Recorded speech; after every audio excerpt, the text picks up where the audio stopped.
Okay mga mamin sir, magandang araw po sa inyong lahat. Meron po tayong napakagandang sewing machine dito. Limited edition lang po ito mga mamin sir at napakamura lang po ito mga mamin sir. Ito po ay Toyota brand, red edition, metal bobbing case, foot control at heavy duty na po siya. Okay, tuturuan ko po kayo kung paano nyo po gagamitin yung refilling thread at yung paglalagay po ng sinulid.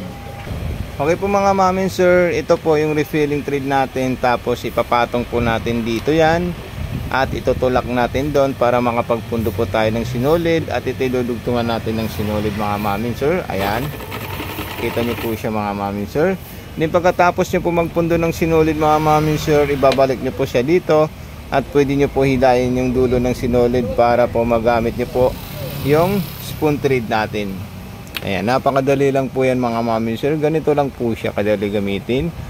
Okay, then kailangan po pumasok dito at maipit po dito yung sewing machine thread natin. Then may hook po doon once na inikot natin yung hand wheel. Ayan, lalabas po siya dyan.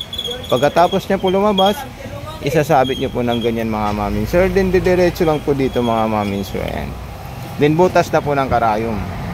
So okay mga mami sir, naipasok na natin sa butas ng karayom. Ang susunod naman pong i-check natin yung mga stitches po ng ating sewing machine. So tatlong klase po yung straight line natin. Number 6, number 5 po yung pang manipis, masinsin na masinsin. Yung normal po is number 6. Tapos yung pang maong or pang matigas na tela, number 7. So dito po tayo sa number 6 mga mamin sir. Then apakan po natin yung controller ng ating sewing machine. So ayan po siya. Then kung gusto niya po mag-reverse, nandito po yung reverse natin. Ayan. Okay, napaka-smooth po ng performance ng ating sewing machine. Tapos, number 7, pang malalayuan or pang matigas na stitches. Ayan na po siya mga mamin sir. I-check natin siya at ipapakita natin sa inyo para makita nyo po yung differences stitches ng ating sewing machine. Okay. So, ito na po siya mga mamin sir.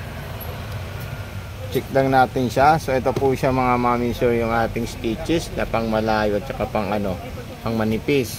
Tapos kung gusto niyo po mag-zigzag, napakadali lang po siya mga mamin sir. Dahil itatapat lang po natin siya sa gilid, pwede po tayo kumuha na pang aging yung number 9. Ayan, lagyan natin siya sa number 9. Pang aging na zigzagger lang po yan mga mamin sir. Okay, so ayan po siya. Then kung gusto niyo po napakaganda pang aging niya po mga mamin sir, so pwede niyo po kunin yung number 13 at saka number 15 o number 14. Okay, so dito po tayo muna sa number 13 mga mamin sir. So ayan po siya. Ayan po ay pinaka perfect na pang aging sa mga laylayan ng tela at sa mga dulo ng damit. Ayan, number 14 pwede rin po yan. Ayan, napaka solid na stitches po yan mga mamin sir. Ayan po. Okay, pag matapos na po yan mga mamin sir, kukunin natin yan at ipapakita po natin sa inyo kung anong result ang ginawa ng ating sewing machine. So ito na po siya mga mamin sir. Ayan, aging din po, depende po sa klase ng aging ang gagamitin natin. Ayan, napaka solid po siya mga mamin sir. Hindi po yan nagpapagtawa at hindi rin po yan namimili ng tela. Kahit anong klaseng tela po pwede nyo po dito gamitin mga mamin sir. Okay, tapos kung gagawa naman po kayo ng pang bartak or pang button holder, so napakadali lang po siya mga mamin sir, kasi may 1, 2, 3, 4. Then itatapat lang po natin siya. Pwede po tayo magsimula ng 3-in-1 para magkaroon po tayo ng lock. Ayan po siya mga mamin sir. Lock muna tayo. Then pumunta po tayo sa number 4 para umabanti po siya. Ayan. Then sumunod po dyan mga mamin sir, 3-in-1 naman po para magkaroon po siya ng lock. Then number 2 para umatras po yung sewing machine natin. Kailangan po natin siya alalayan mga mamin sir para hindi po siya magbundok doon sa bukol ng ayan. So okay, so ayan po siya mga mamin sir. Ayan, napakadali lang po siya gamitin at bibiyakin nyo lang po siya sa gitna. Okay mga mamin sir, kung nagustuhan nyo po yung ating video, so please paki-follow, paki-like, paki-share itong video natin mga mamin sir, at mag-follow po kayo sa Mato Makina Panlahi para palagi po kayo ma-notify at ma-updated sa ating mga video. Okay, so maraming salamat po sa inyo mga mamin sir. God bless and more power. Peace out po mga mamin sir.